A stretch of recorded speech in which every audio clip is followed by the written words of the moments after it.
You've been in a movie with Lakeith Stanfield, Kevin Hart, Ryan Reynolds. I love that movie. You and Ryan Reynolds. Oh, Free Guy.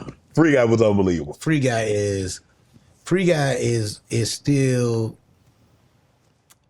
Oh, it's a story to that. I don't know if I even told that one, but it's a movie that to me, it was a time I almost thought I got blacklisted, kicked out of Hollywood. Why?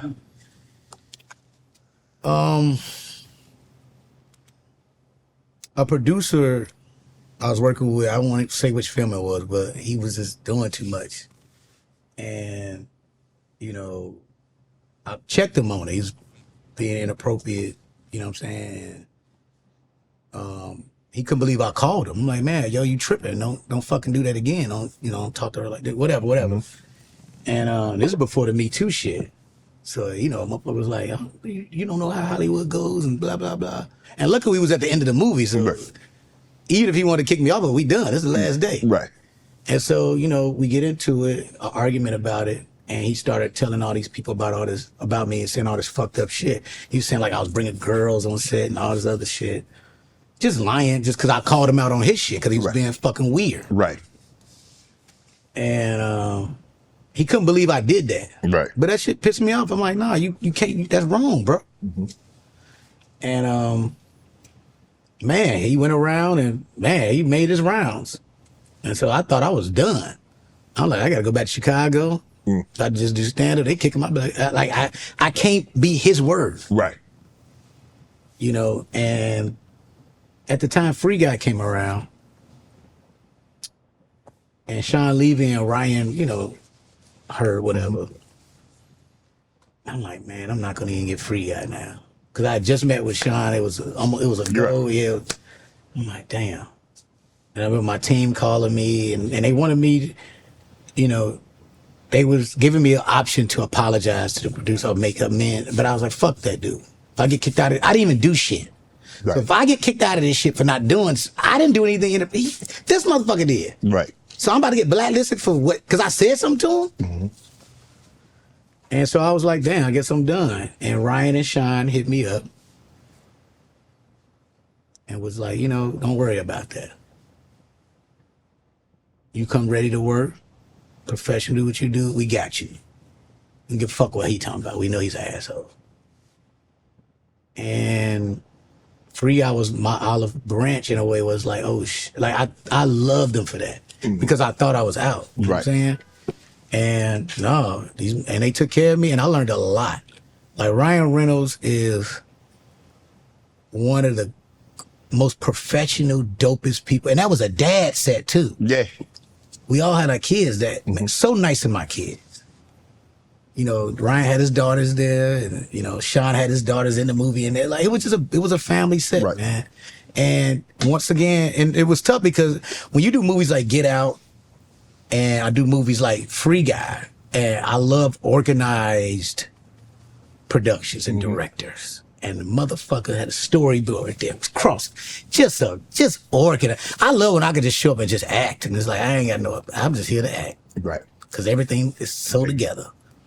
And man, them dudes. So yeah, shout out to Ryan Reynolds. Thank them for giving me that opportunity to even show even more of my gift, and that it was okay that I stood up.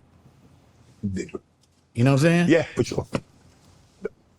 Bird Box with Sandra Bullock. Oh, I love Sandy.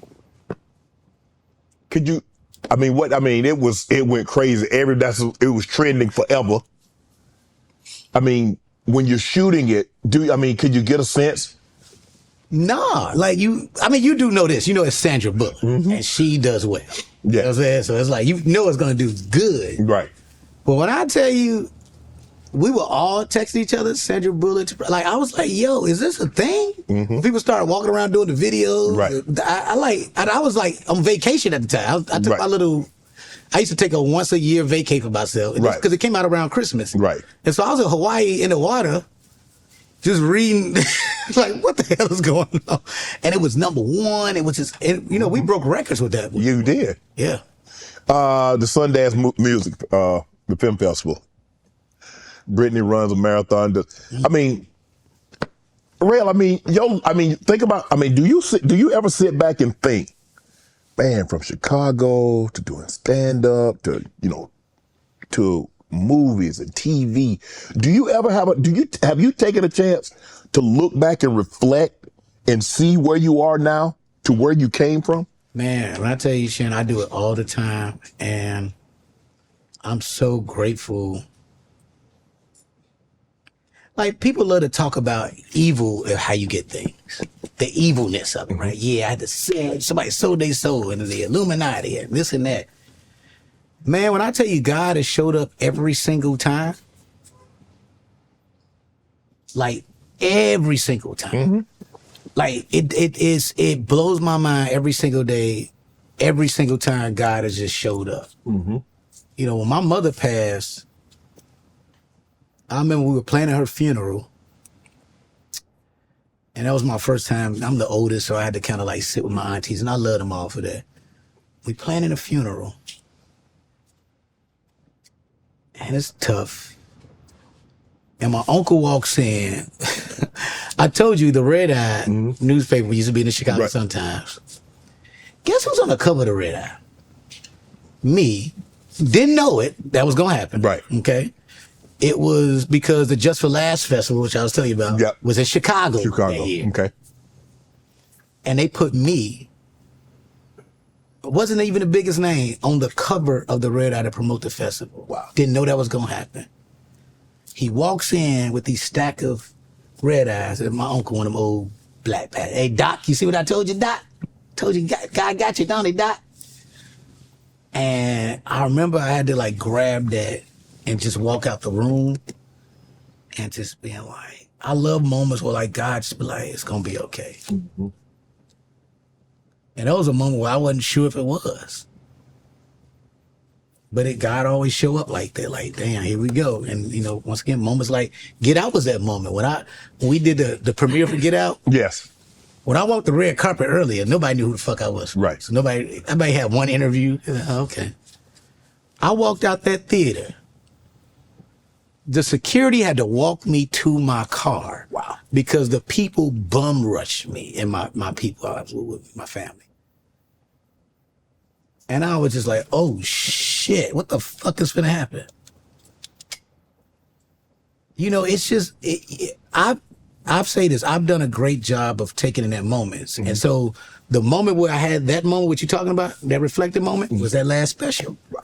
That's why I tell people, go watch the special, just watch the end of it. Watch me. That is me in that moment, looking in that audience, watching Chicago stand up for me in the Chicago theater, seeing my mama there, seeing Bernie there, and just seeing myself like, I really did this shit. Wow. Want to join Club Shay Shay? Become an official member by hitting that subscribe button, where you never know who's going to be joining us for drinks and conversation. Don't be late to the party, because we like to do something before two something.